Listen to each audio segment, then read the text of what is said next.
Unorthodox, we are thrilled to welcome a truly remarkable athlete who has made history on the global stage. Roje Stona recently achieved an extraordinary milestone by becoming the first Jamaican to win a gold medal in the discus throw at the Paris Olympics. His record-breaking throw of 70 meters not only secured him the top spot, but also set a new Olympic standard. Roje, morning. Welcome to Smile. How are you, sir? I'm doing good. How are you guys? Can't complain. Give thanks. I suspect that every time you enter a competition, you go there to win. I suspect you feel you can win. Did you think about breaking a record at the Olympic Games, though? I honestly thought about doing my best, just having a great competition, just always, try to execute in any given moment. What was your personal best before that? It was 6'9", like 03, so it wasn't far from. So you were close enough. You were close enough. Yeah. So I mean, I worked the Olympic Games, so I watched you. But how did you feel when it left your hand? How did you feel? Did you say, "Yeah, man, this is it," or you kind of watch it till it dropped? How did you feel? No. If you watch the clip, I showed it at the disc because it felt like a great release.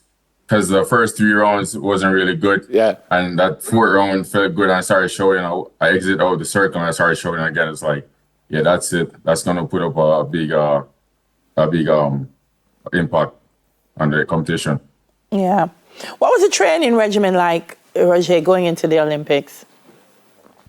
Honestly, I had such an unorthodox season. I started out doing shot put early in the fall for University of Arkansas. Then I did football like a few months after, like a month and a half afterwards while training for discus. And I qualified for the Olympics really early season. So I didn't have to do too much for the rest of the season. And then Olympics came. I started trying to dial down into competition speed. And then I had like a few weeks at training camp and at the Olympic Village, and I felt good mentally. I had like good mentors and people, giving me good advices leading up. So I felt really good and confident going into the competition. Why the discus in the first place? We never go around 100 meters or something like that. Why the discus in the first place? Honestly, I tried sprinting, but before sprinting, I was a high jumper. What? I did high jump and I did a little bit of long jump. So. So yeah, I did high jump. I did high jump for like a year at Rosie's High School, and then it didn't really turn out too good. So I did sprinting in the off season. That wasn't looking too promising either. I took up throwing and did the discus and the shot put. And after the 1 year at Rosie doing the discus and throwing, I went to St. Jago. Then my career, it started looking promising, started excelling exponentially. And that's where it took off from.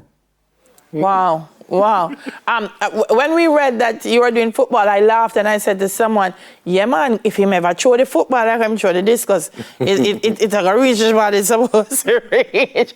Tell me about that. Funny enough, I don't throw the football. I know, I was joking. but tell me about the football and how you got involved in that.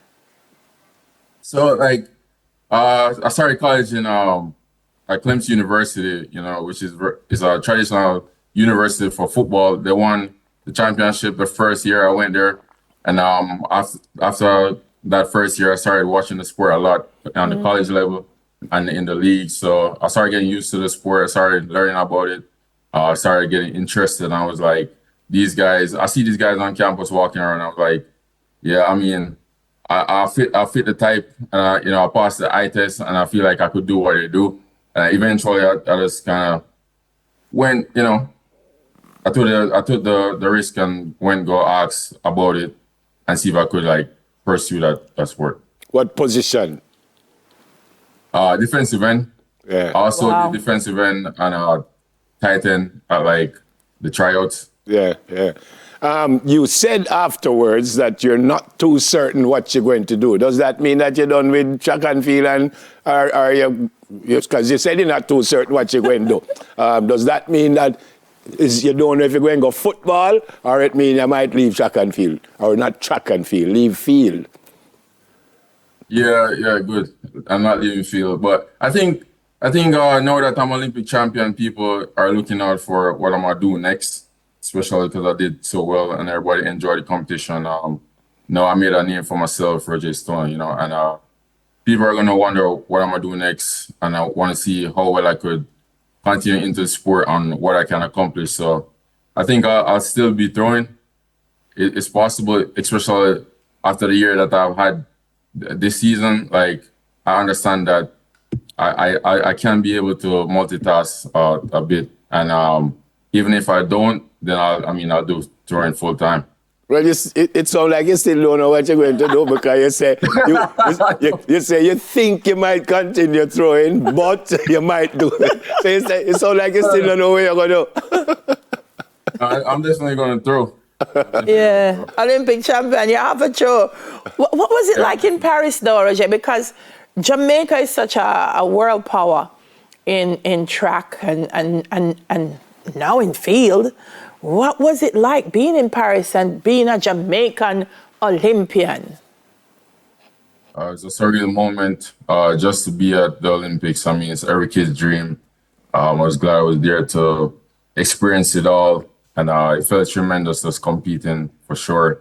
I'm sure I inspire a lot of younger athletes that saw me and know my journey coming up through the ranks. So it felt good. And I'm just glad that, well, I got the gold medal.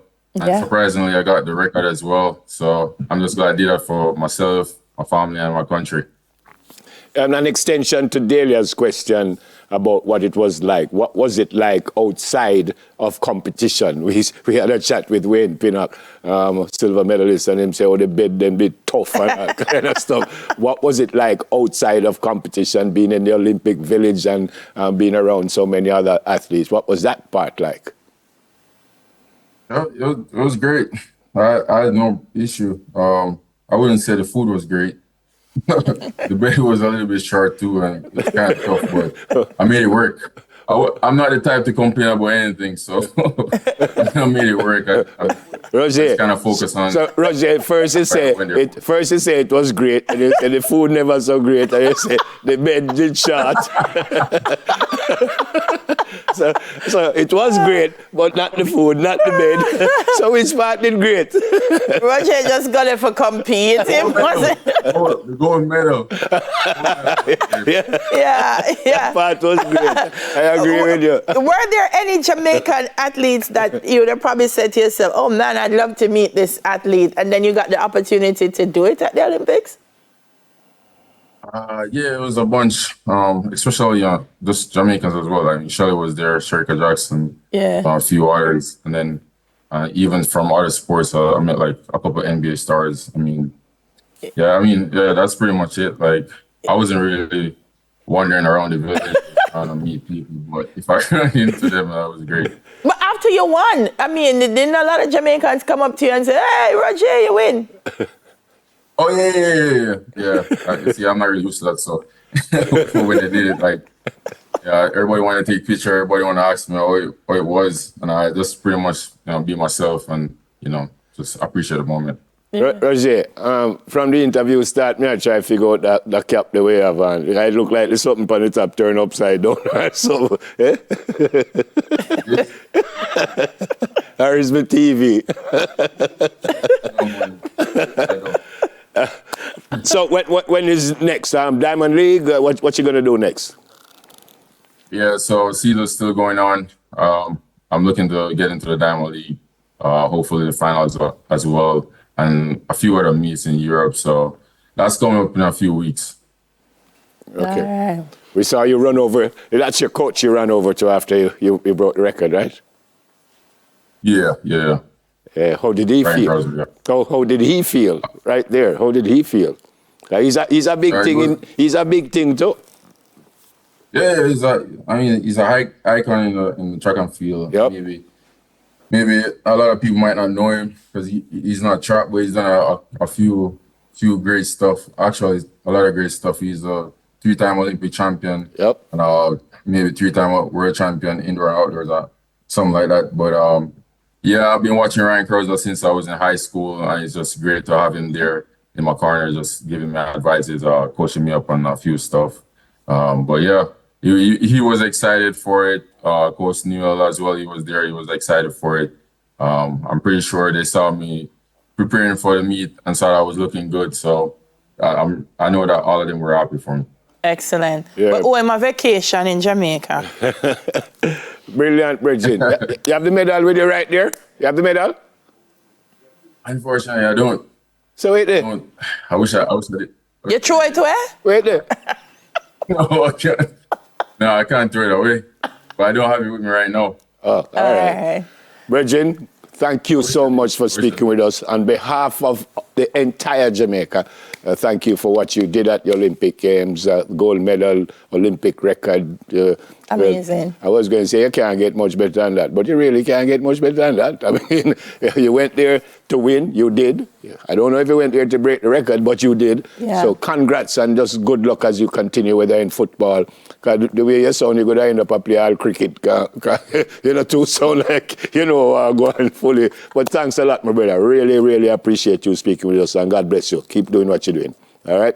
Yeah, man. Thank you. I appreciate it. Thanks for having me. Yeah, All right, record-breaking 2024 Olympic discus thrower, Roje Stona. All right, folks, we take another break. When we return, we talk about navigating life after a divorce. Stay with us, please. Soon come.